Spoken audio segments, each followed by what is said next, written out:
शांति 12 मार्च 2024। बाबा की महावाक्य।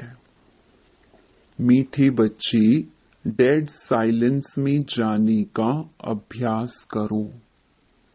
बुद्धि बाप की तरफ रहे तो बाप भी तुम्हें अशरीरी बनने के लिए सकाश देंगे।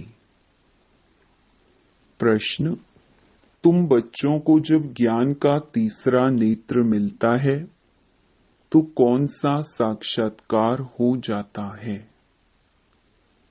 उत्तर: सतयुग आदि से लेकर कलयुग अंत तक हम कैसे कैसे पाठ बजाते हैं, यह सारा साक्षात्कार हो जाता है। तुम सारे विश्व को आदि से अंत तक जान जाते हो। जानने को ही साक्षात्कार कहा जाता है। अभी तुम समझते हो कि हम दैवी गुण वाले देवता थे, आसुरी गुण वाले बने, अब फिर दैवी गुणों वाले देवता बन रहे हैं। अभी हम नई दुनिया, नए घर में जाएंगे। ओम शांति। बच्चे बैठे हैं याद की यात्रा में। बेहद का बाप तो यात्रा में नहीं बैठे हैं, वह तो बच्चों को सकाश की मदद दे रहे हैं, अर्थात इस शरीर को भुला रहे हैं। बाप की मदद मिलती है कि बच्चों को शरीर भूल जाए। सकाश देते हैं आत्माओं को, क्योंकि बाप देखते ही आत्माओं की तरफ हैं। तुम हरेक की बुद्धि बाप की तरफ जाती है, बाप की बुद्धि व दृष्टि फिर बच्चों तरफ जाती है। फर्क है ना? डेड साइलेंस, यह अभ्यास करते हो डेड साइलेंस का। शरीर को छोड़ अलग होना चाहते हो। आत्मा समझती है कि जितना याद करेंगे उतना इस शरीर से निकल जाएंगे। जैसे सर्प का मिसाल देते हैं, जो मिसाल देते हैं उसमें जरूर कुछ खूबी होती है। तुम जानते हो हम शरीर छोड़कर वापस चले जाएंगे और फिर आएंगे। यह बातें और कोई नहीं जानते, यह ड्रामा को कोई भी जानते नहीं है। कोई भी ऐसी गारंटी नहीं देते कि इस याद से तुम्हारे विकर्म विनाश होंगे।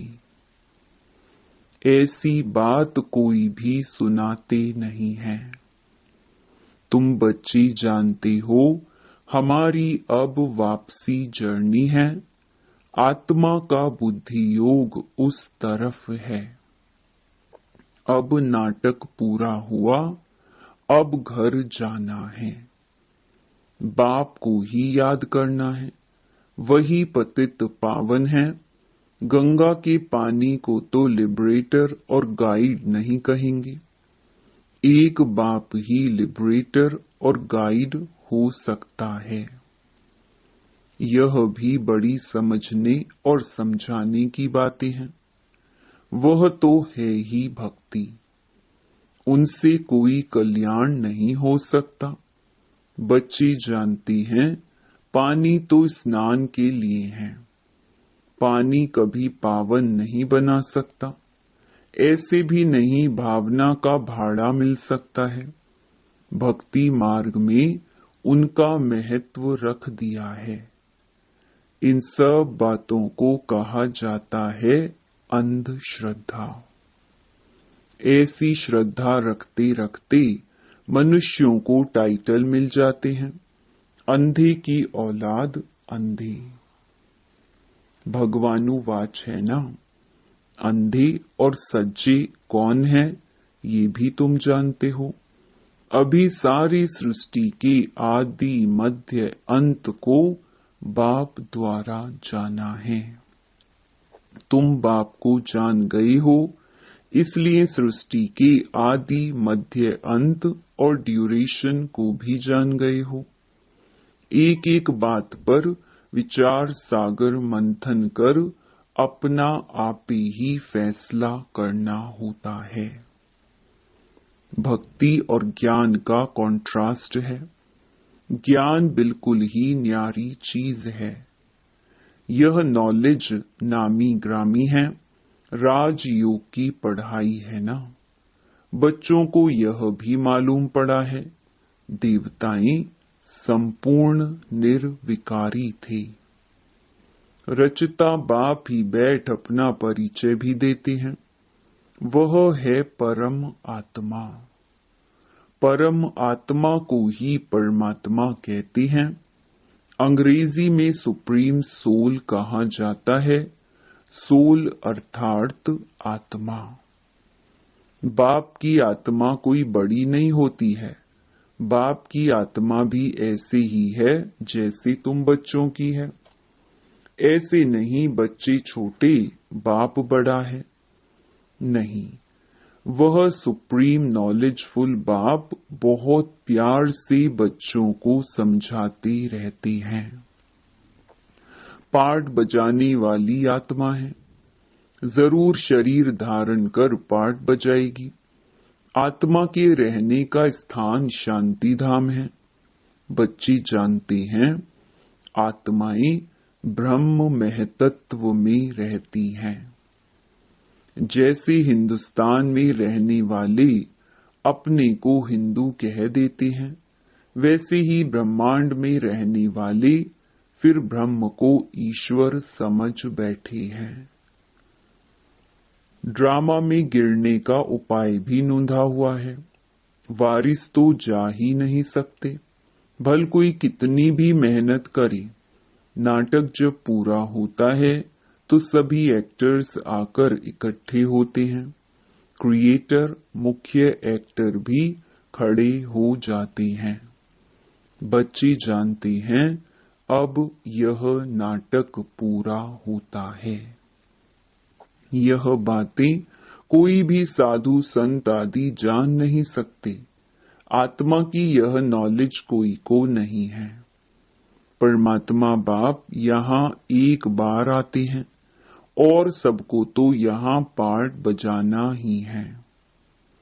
वृद्धि होती रहती है ना। आत्माएं सब कहां से आई? अगर कोई वापस जाता हो फिर तो वह रस्म पड़ जाए। एक आए दूसरा जाए, फिर उसमें पुनर्जन्म कहा नहीं जाए। पुनर्जन्म तो शुरू से ही चला आता है। पहले नंबर में है यह लक्ष्मी नारायण। बाप ने समझाया है, पुनर्जन्म लेते लेते पिछाड़ी में जब आ जाती हैं तो फिर पहले नंबर में जाना पड़ता है। इसमें संशय की बात तो हो नहीं सकती। आत्माओं का बाप खुद आकर समझाते हैं। क्या समझाते हैं? अपना भी परिचय देते हैं। आगे पता था क्या कि परम आत्मा क्या चीज है। सिर्फ शिव के मंदिर में जाते थे, यहाँ तो ढेर के ढेर मंदिर हैं। सतयुग में मंदिर पूजा आदि होती ही नहीं, वहां तुम पूज्य देवी देवता बनते हो। फिर आधा कल्प के बाद पुजारी बनते हो तो उनको फिर देवी देवता नहीं कहेंगे। फिर बाप आकर पूज्य बनाते हैं। और कोई देश में यह गायन नहीं है, राम राज्य रावण राज्य अभी तुम समझ गए हो। राम राज्य का ड्यूरेशन कितना है सिद्ध करना चाहिए। यह नाटक है, इनको समझना है। ऊंच ते ऊंच बाप है, वह भी नॉलेजफुल है। हम उनके द्वारा ऊंच ते ऊंच बनते हैं। ऊंच ते ऊंच पद मिलता है। बाप हमको पढ़ाते हैं दैवी गुण भी धारण करने हैं।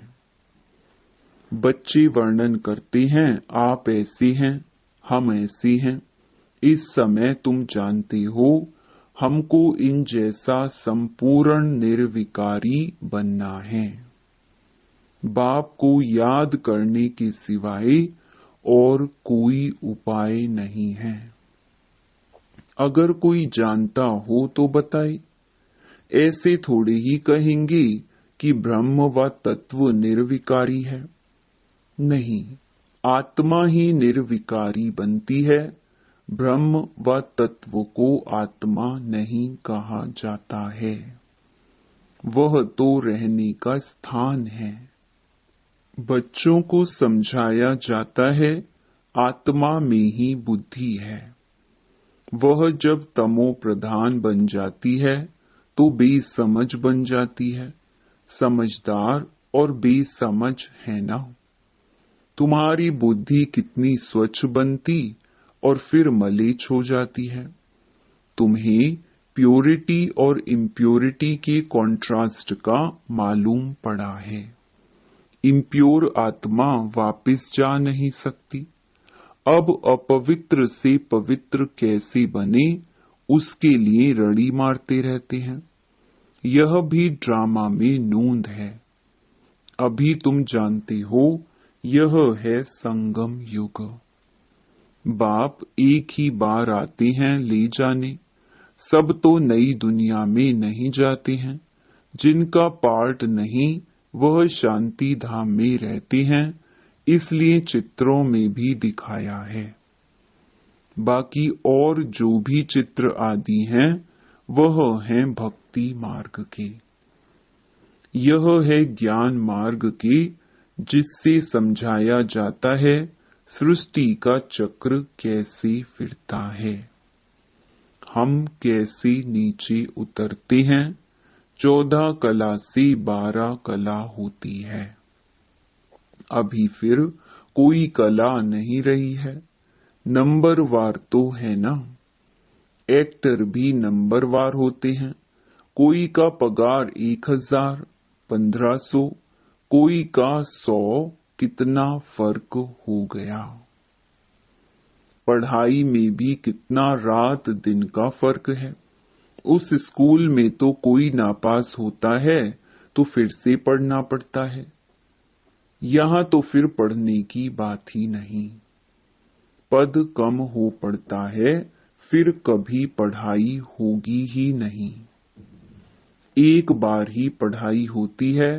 बाप भी एक बार आते हैं, बच्चे भी जानते हैं पहले पहले एक ही राजधानी थी।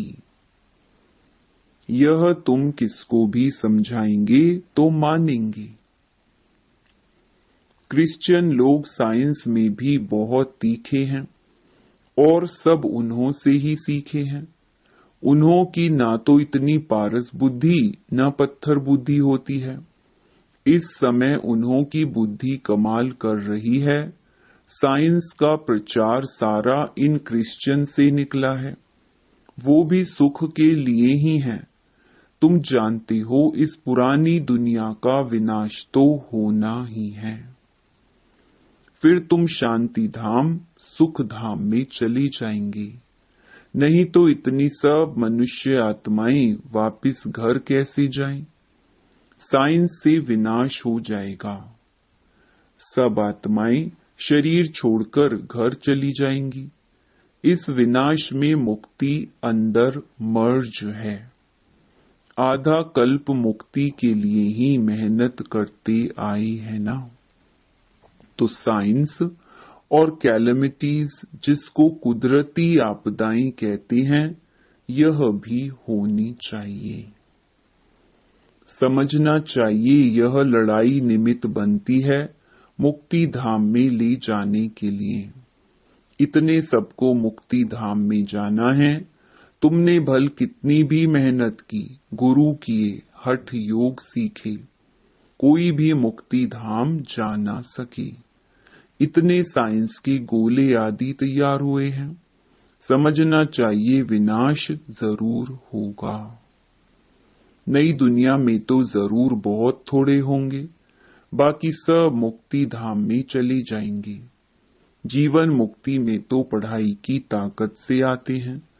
तुम अडोल अटल अखंड राज्य करते हो। यहाँ तो देखो सब खंडों के टुकड़े टुकड़े हैं। बाबा तुमको अटल अखंड सारे विश्व की राजधानी का मालिक बनाते हैं। बेहद के बाप का वर्षा है बेहद की बादशाही। यह वर्षा कब और किसने दिया, यह किसकी भी बुद्धि में नहीं आता है। सिर्फ तुम ही जानते हो। ज्ञान का तीसरा नेत्र आत्मा को मिला है। आत्मा ज्ञान स्वरूप बनती है, सो भी ज्ञान सागर बाप से ही बनना पड़े। बाप ही आकर रचता और रचना के आदि मध्य अंत का नॉलेज दे रहे हैं। है भी 1 सेकंड की बात। सेकंड में जीवन मुक्ति, बाकी सबको मुक्ति मिलती है। यह भी ड्रामा बना हुआ है। रावण के बंधन से सब मुक्त हो जाते हैं। वो लोग विश्व में शांति के लिए कितनी मेहनत करते हैं। यह सिर्फ तुम बच्चे ही जानते हो कि विश्व में और ब्रह्मांड में शांति कब होती है। ब्रह्मांड में शांति कहा जाता है, फिर विश्व में शांति और सुख दोनों रहते हैं। विश्व अलग है और ब्रह्मांड अलग है। चांद सितारों से परे है ब्रह्मांड। वहां यह कुछ नहीं होता। उनको कहा ही जाता है साइलेंस वर्ल्ड। शरीर छोड़कर साइलेंस में चले जाएंगे। तुम बच्चों को वह भी याद है। तुम सब इस समय वहां जाने की तैयारी कर रहे हो और कोई भी जानते नहीं। तुमको तैयारी कराई जाती है, बाकी यह लड़ाई तो कल्याणकारी है। सबका हिसाब किताब चुकतू होना है। सब पवित्र बन जाएंगे। योग अग्नि है ना, अग्नि से हर चीज पवित्र होती है। जैसे बाप ड्रामा की आदि मध्य अंत को जानते हैं, वैसे तुम एक्टर्स को भी ड्रामा के आदि मध्य अंत को जानना है। जानने को ही साक्षात्कार कहा जाता है। अभी तुम्हारा ज्ञान का तीसरा नेत्र खुला है। बरोबर हम सारे विश्व को सतयुग आदि से कलयुग अंत तक पूरा जान चुके हैं। दूसरा कोई भी मनुष्य मात्र नहीं जानते। तुम समझते हो हम जो दैवी गुणों वाले थे वही फिर आसुरी गुणों वाले बनते हैं। फिर बाप आकर दैवी गुणों वाला बनाते हैं। बाप आते ही हैं पतितों को पावन बनाने। दुनिया में और कोई को यह पता नहीं है कि यह देवी देवता घराने वाले ही पूरे 84 जन्म लेते हैं। पावन भी तो पतित भी बनते हैं। यह किसकी बुद्धि में नहीं है। अभी तुम समझते हो यह तो जड़ चित्र है। एक्यूरेट फोटो तो उन्हों का निकल ना सके। वह तो नेचुरल गोरे हैं। प्योर प्रकृति से शरीर भी प्योर बनते हैं। यहां तो इम्प्योर हैं। यह रंग बिरंगी दुनिया सतयुग में नहीं होगी। श्री कृष्ण को कहा जाता है श्याम सुंदर। सतयुग में है सुंदर, कलयुग में है श्याम। सतयुग से कलयुग में कैसे आते हैं तुमको नंबर 1 से लेकर मालूम पड़ा है। श्री कृष्ण तो गर्भ से निकला और नाम मिला। नाम तो जरूर चाहिए ना, तो तुम कहेंगे श्री कृष्ण की आत्मा सुंदर थी, फिर श्याम बनी, इसलिए श्याम और सुंदर कहा जाता है। उनकी जन्म पत्री मिल गई तो सारे चक्र की मिल गई। कितना रहस्य भरा हुआ है जिसको तुम ही समझते हो और कोई नहीं जानते। तुमको अब नई दुनिया, नए घर में जाना है। जो अच्छी रीति पढ़ाई पढ़ते हैं वही नई दुनिया में जाएंगे। बाबा है बेहद की सारी दुनिया का मालिक, सभी आत्माओं का बाप। बाप को मालिक कहा जाता है, यह पढ़ाई है। इसमें कोई संशय व प्रश्न नहीं उठ सकता। इसमें शास्त्रवाद करने की दरकार नहीं। एक टीचर सबसे ऊंचा, वह बैठ पढ़ाते हैं, वही सत्य है। सत्यनारायण की सच्ची कथा शिक्षा के रूप में सुनाते हैं। अच्छा, मीठे मीठे सिकीलधे बच्चों प्रति माता पिता बाप दादा का याद प्यार और गुड मॉर्निंग। रूहानी बाप की रूहानी बच्चों को नमस्ते। धारणा के लिए मुख्य सार।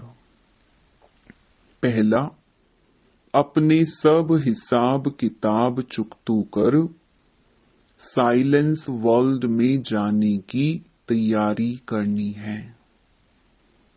याद के बल से आत्मा को संपूर्ण पावन बनाना है।